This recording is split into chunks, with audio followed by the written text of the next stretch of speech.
श्रीमद् भागवत पुराण दशम स्कंद। देवऋषि नारद जी का भगवान जी की गिराचर्य देखना। श्री शुकदेव जी कहते हैं, परीक्षित, जब देवऋषि नारद ने सुना कि भगवान श्री कृष्ण ने भौमासुर को मारकर अकेले ही हजारों राजकुमारियों के साथ विवाह कर लिया है, तब उनके मन में भगवान जी के रहन सहन देखने की बड़ी अभिलाषा हुई। वे सोचने लगे, अहो, ये कितने आश्चर्य की बात है कि भगवान श्री कृष्ण ने एक ही शरीर से एक ही समय 16,000 महलों में अलग अलग 16,000 राजकुमारियां का पानी ग्रहण किया। देवऋषि नारद इस उत्सुकता से प्रेरित होकर भगवान जी की लीला देखने के लिए द्वारका आ पहुंचे। वहां के उपवन और उद्यान खिले हुए रंग बिरंगे पुष्पों से लदे वृक्षों से परिपूर्ण थे। उन पर तरह तरह के पक्षी चहक रहे थे और भौरे गुंजार कर रहे थे। निर्मल जल से भरे सरोवरों में नीले, लाल और सफेद रंग के भांति भांति के कमल खिले हुए थे। कोई और नवजात कमलों की मानो भीड़ ही लगी हुई हो। उनमें हंस और सारस कलरव कर रहे थे। द्वारकापुरी में स्फटिक मणि और चांदी के 9 लाख महल थे। वे फर्श शादी में जड़ी हुई महामरकत मणि अर्थात पन्ने की प्रभा से जगमगा रहे थे और उनमें सोने तथा हीरों की बहुत सी सामग्रियां शोभायमान थी। उनके राजपथ, बड़ी बड़ी सड़कें, गलियां, चौराहे और बहुत सुंदर ही सुंदर थे। घुड़साल आदि पशुओं के रहने के स्थान, सभा भवन और देव मंदिरों के कारण उसका सौंदर्य और भी चमक उठा था। उसकी सड़कों, चौक, गली और दरवाजों पर छिड़काव किया गया था। छोटी छोटी झड़ियां और बड़े बड़े झंडे जगह जगह फहरा रहे थे, जिनके कारण रास्तों पर धूप नहीं आ पाती थी। उसी द्वारका नगरी में भगवान श्री कृष्ण का बहुत ही सुंदर अंतःपुर था। बड़े बड़े लोकपाल उसकी पूजा प्रशंसा किया करते थे। उसका निर्माण करने में विश्वकर्मा ने अपना सारा कला कौशल, सारी कारीगरी लगा दी थी। उस अंतःपुर निवास में भगवान की रानियों के 16,000 से अधिक महल शोभायमान थे। उनमें से एक बड़े भवन में देवऋषि नारद जी ने प्रवेश किया।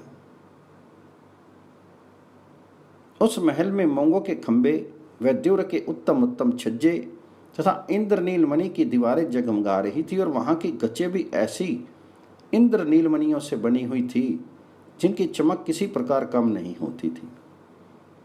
विश्वकर्मा ने बहुत से ऐसे चंदोवे बना रखे थे जिनमें मोती की लड़ियों की झालरें लटक रही थी। हाथी दांत के बने हुए आसन और पलंग थे जिनमें श्रेष्ठ श्रेष्ठ मणि जड़ी हुई थी। बहुत सी दासियां गले में सोने का हार पहने और सुंदर वस्त्रों से सज्जित होकर, और बहुत से सेवक भी जामा, पगड़ी और सुंदर सुंदर वस्त्र पहने तथा जड़ाऊ कुंडल धारण किए अपने अपने काम में व्यस्त थे और महल की शोभा बढ़ा रहे थे। अनेकों रत्न प्रदीप अपनी जगमगाहट से उसका अंधकार दूर कर रहे थे। अगर कि धूप देने के कारण झरोखों से धुआं निकल रहा था, उसे देखकर रंग बिरंगे मणि में छज्जों पर बैठे हुए मोर बादलों के भ्रम से कूक कूक कर नाचने लगते। देवऋषि नारद जी ने देखा कि भगवान श्री कृष्ण उस महल की स्वामिनी रुक्मिणी जी के साथ बैठे हुए हैं और वे अपने हाथों भगवान को सोने की डांडी वाले चवर से हवा कर रही है। यद्यपि उस महल में रुक्मिणी जी के समान ही गुण, रूप, अवस्था और वेशभूषा वाली शस्त्रों दासियां भी हर समय विद्यमान रहती थी। नारद जी को देखते ही समस्त धार्मिकों के मुकुटमणि भगवान श्री कृष्ण रुक्मिणी जी के पलंग से सहसा उठ खड़े हुए। उन्होंने देवऋषि नारद के युगल चरणों में मुकुट युक्त सिर से प्रणाम किया और हाथ जोड़कर उन्हें अपने आसन पर बिठाया। परीक्षित, इसमें संदेह नहीं कि भगवान श्री कृष्ण चराचर जगत के परम गुरु हैं और उनके चरणों का धोवन गंगाजल सारे जगत को पवित्र करने वाला है। फिर भी वे परम भक्त वत्सल और संतों के परम आदर्श उनके स्वामी हैं।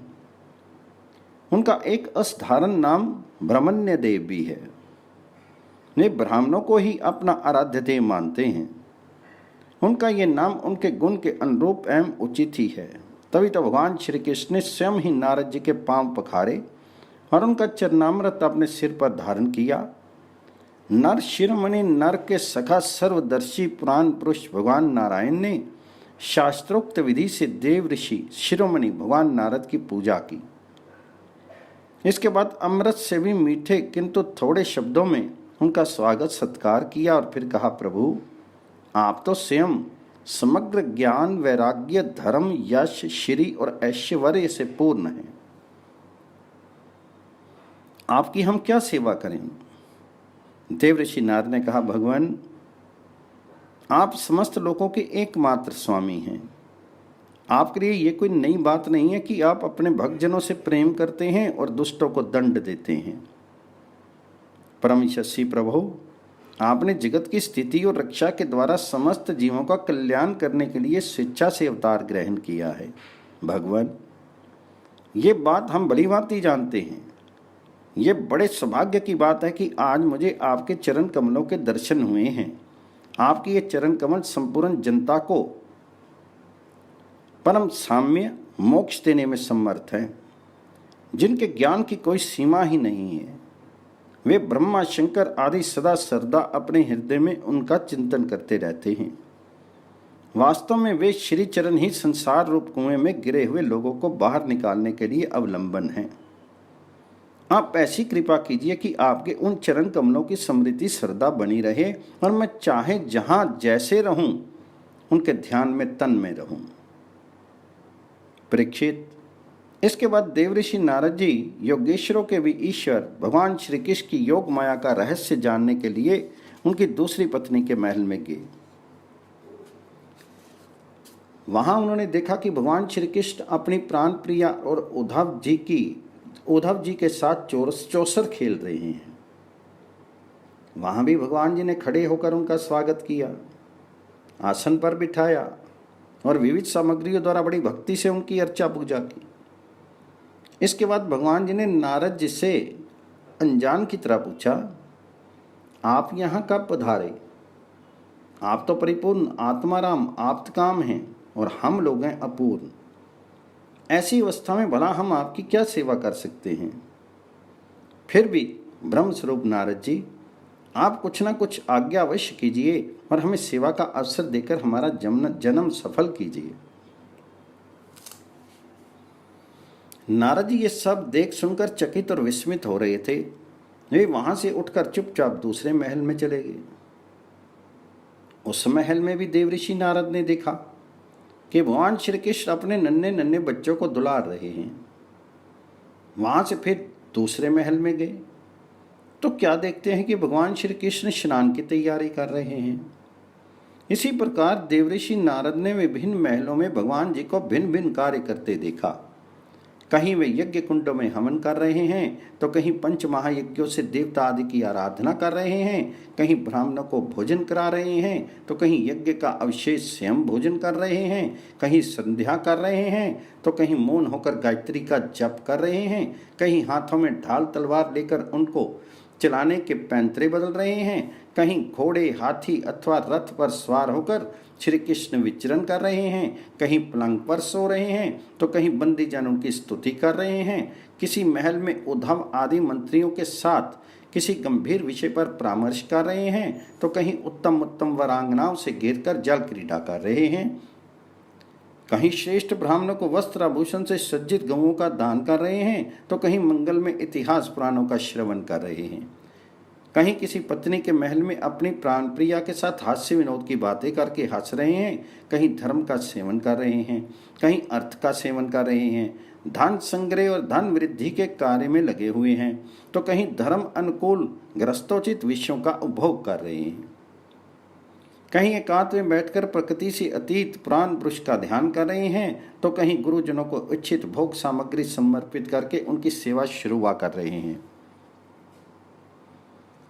देवऋषि नारद ने देखा कि भगवान श्री कृष्ण किसी के साथ युद्ध की बात कर रहे हैं तो किसी के साथ संधि की, कहीं भगवान बलराम जी के साथ बैठकर सत्पुरुषों के कल्याण के बारे में विचार कर रहे हैं, कहीं उचित समय पर पुत्र और कन्याओं का उनके सदृश पत्नी और वरों के साथ बड़ी धूमधाम से विधिवत विवाह कर रहे हैं, कहीं घर से कन्याओं को विदा कर रहे हैं तो कहीं बुलाने की तैयारी में लगे हुए हैं। योगेश्वर भगवान श्री कृष्ण के इन विराट उत्सवों को देखकर सभी लोग विस्मित चकित हो जाते थे। कहीं बड़े बड़े यज्ञों के द्वारा समस्त देवताओं का यजन पूजन और कहीं कुएं, बगीचे तथा मठ आदि बनवाकर इष्टपूर्व धर्म का आचरण कर रहे हैं। कहीं श्रेष्ठ यादवों से घिरे हुए सिंधु देशीय घोड़े पर चढ़कर मृग्या कर रहे हैं और उसमें यज्ञ के लिए मेध्य पशुओं का ही वध कर रहे हैं, और कहीं प्रजा में तथा अंतःपुर के महलों में वेश बदलकर छिपे रूप से सबका अभिप्राय जानने के लिए विचरण कर रहे हैं। क्यों ना हो भगवान योगेश्वर जो हैं।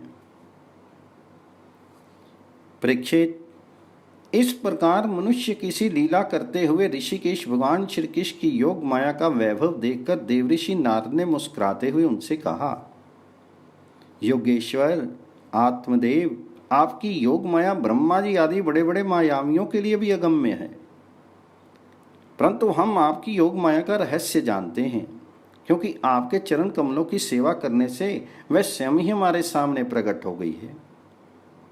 देवताओं के भी आराध्य देव भगवान 14 भवन आपके सुयश से परिपूर्ण हो रहे हैं।